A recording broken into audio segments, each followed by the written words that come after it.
Guys, this is Sid from CFC Empire, and today I want to do a quick analysis of the Chelsea versus Arsenal game. But before I, go ahead and do that, I'd like to apologize to everyone who has subscribed to my YouTube channel, and those who haven't subscribed but do come back to my channel to um, see the pre-match and the post-match analysis. I'd really like to apologize for being out of touch and not posting any of my work. I had an exam, so I got wound up in that. Anyway, getting back to the point, I want to discuss the formation and general tactics that we can expect to see from Andreas Boss tomorrow against Arsenal, or today if you're watching it from Japan. Just kidding. Anyway, um, it's a pretty straightforward formation for Arsenal. I think the biggest change in their lineup comes in the form of Formalin, who's coming back from a long-term injury, whereas Koscielny plays on the right side, and then you have Szczesny as goalkeeper, which is pretty standard. Someone should get me a cookie for spelling his name correctly. And Mertesacker, he partners up with Overmalen in central defense, and Santos plays as the left back. I was hoping Gibbs would play, but seems like he's injured at the moment, so Santos will have to do. Moving on to midfield, they'll have, Song is a defensive midfielder, so I really don't think it's a rigid 4-2-3-1. It sort of plays like, a 4-1-4-1, or sometimes, even 4-3-3 when Song shifts towards the left and Ramsey sort of drifts between this area, drifts in this area between, Song and Arteta. So it's pretty fluid. You can't really expect a formation to be, rigid. That's not the way football is played these days. Anyway, so yeah, you have Walcott playing on the right wing, Ramsey taking the central role, Gervinho playing on the left, and then you have the lone striker in Van Persie, who's doing really, really well right now. So all eyes on him. Hopefully we can, keep him on the leash. Now, moving on to our own lineup, the biggest change, comes in the form of Petr Cech.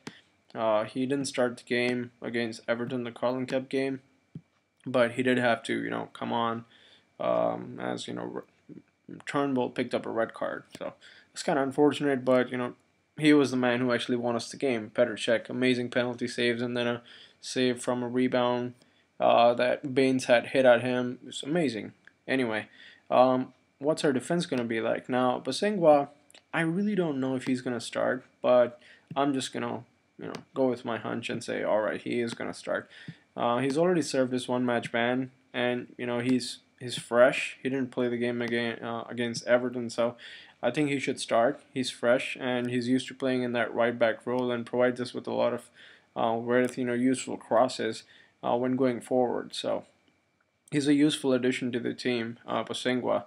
And then you have Ivanovic playing in central defense, along with John Terry. No surprises there, at least as far as I'm concerned. I don't know what people are thinking about the whole John Terry saga. I for one am not really bothered with it, rather.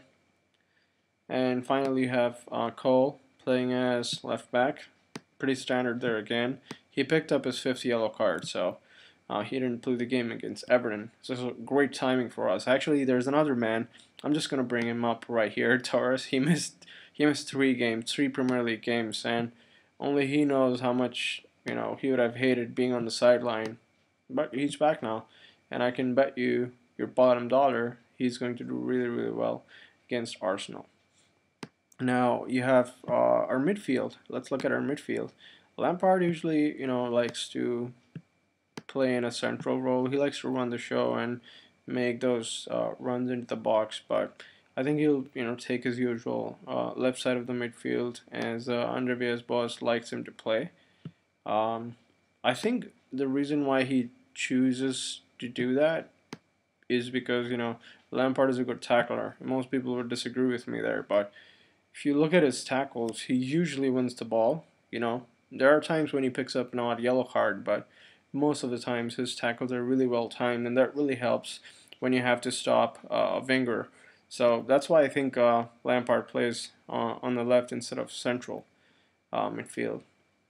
And then you have Ramirez coming back from his injury, so he'll take the right side of the midfield, his usual spot.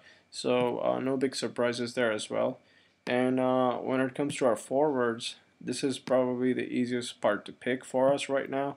Mata has been doing exceptionally well in his role, and so has Sturridge. So they both play on either sides of Torres.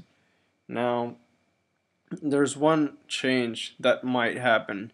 Now, I'm not in favor of defending, especially at Stamford Bridge, but if ABB chooses to go that route, he might use Mikel here, sort of a deep defensive midfield role, and in that case, Morales goes back to the bench.